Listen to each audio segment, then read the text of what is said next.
হাঁটছিলাম শাঁখারি বাজারের রাস্তা ধরে। রিকশার টুংটাং শব্দ, গলির দুপাশে চোখে পড়ছে সনাতন ধর্মাবলম্বীদের প্রাত্যহিক জীবনের নানা উপকরণ। তাছাড়া দোকানিরা বসেছেন হরেক রকম জিনিসের পসরা সাজিয়ে। একটু সামনে হতেই চোখ আটকে গেল একটি ছোট্ট দোকানের নান্দনিক সাজসজ্জাকে কেন্দ্র করে।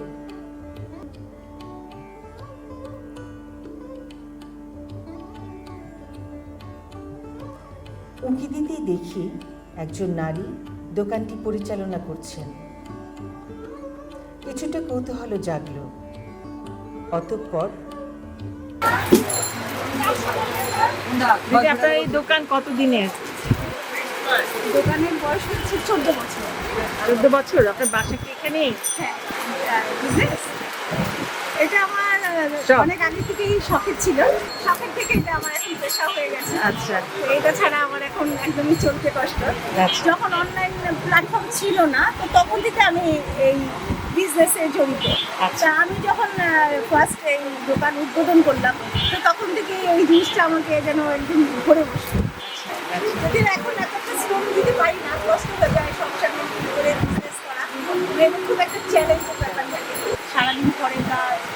পারিবারিক চাপ আছে কোনো? এমনিতে বলছে এটা আমার শখ ছিল। তো আমার হাজব্যান্ড বলেছিল যে আমাকে একটু হেল্প করবে, আমি এই বিজনেস চালু করবো। আমার হাজব্যান্ডেরই মূলত এইরকম বিজনেস, আচ্ছা। এই বিজনেসটা।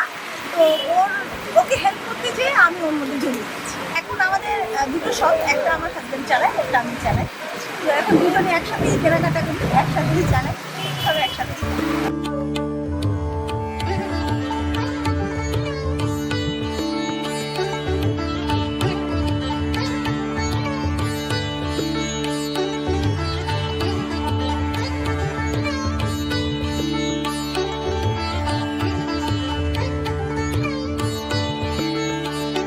কালী পুজো এই সেমই, কিন্তু দুর্গা পূজায় যতটা কেনাকাটা করে হয়তো অনেকেই মনে করে যে না দুর্গা পূজায় কেনাকাটা সেরে ফেলি।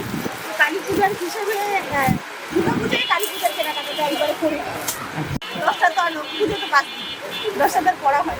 ওটা হয়তো কালী পুজো, লক্ষ্মী পুজো আরও যে কটা থাকে ওর মধ্যে ওটা করে নেয়। আচ্ছা। তারপর কালী পুজোতে হয় ভাতৃদ্বিতীয়া, ওটা হচ্ছে আমাদের ভাই ফোঁটা থাকে। তো ভাই ফোঁটাতে ভাই সেদিন বোনদের শাড়ি দেয়। তো ওই দিনটা কেনাকাটা করতে আসে ভাইরা। এই কাজটা করতে গিয়ে কি কোনো সমস্যায় পড়েছেন? এমনিতে আমি কোনো তেমন সমস্যা করিনি, তারপরেও অনেক সমস্যা ছিল। সমস্যা বলতে তখন মেয়েরা রাস্তায় কাজ করতো না, হয়তো বড় বড় মলগুলোতে, শপিং মলগুলোতে মেয়েরা বসতো বা সেলসম্যানের জবটা করতো। আর আমার হচ্ছে নিজের বিজনেস। তো ওই ক্ষেত্রে যেমন কালেকশন করা থেকে সেল করা সব কিছুই আমার কাছে থাকতো।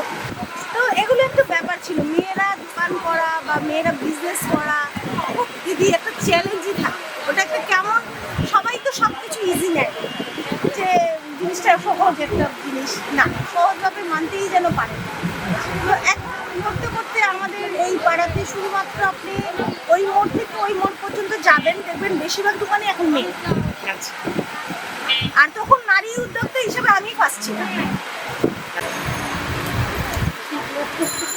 এখন অনেক পরিবর্তন, এখন সবার ঘরেই সবাই, সব মেয়েরাই এখন, যেমন আমার ভেতরে আরেকটা দিদি ভাই আছে, উনি বসে ওই আশেপাশে দেখবেন অনেক মেয়েরা এখন পারে আর কি।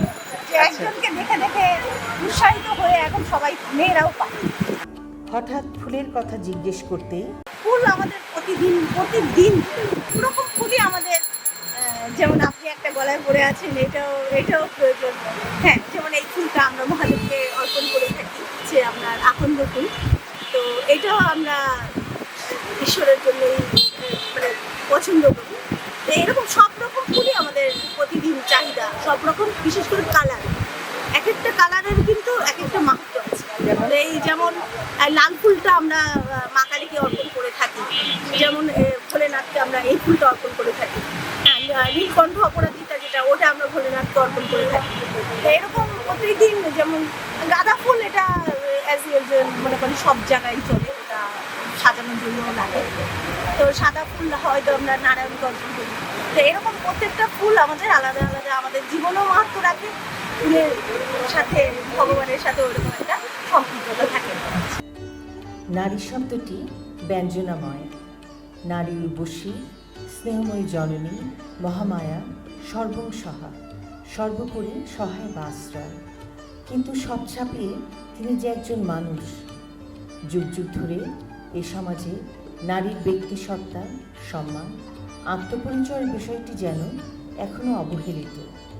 চলার পথে এমনি একজন নারী উদ্যোক্তা পপি সেনের সাক্ষাৎ অনুপ্রাণিত করল। আজকে তিনি শুধুমাত্র একজন নারী নন, বরং আত্মপ্রত্যয়ী একজন মানুষও বটে।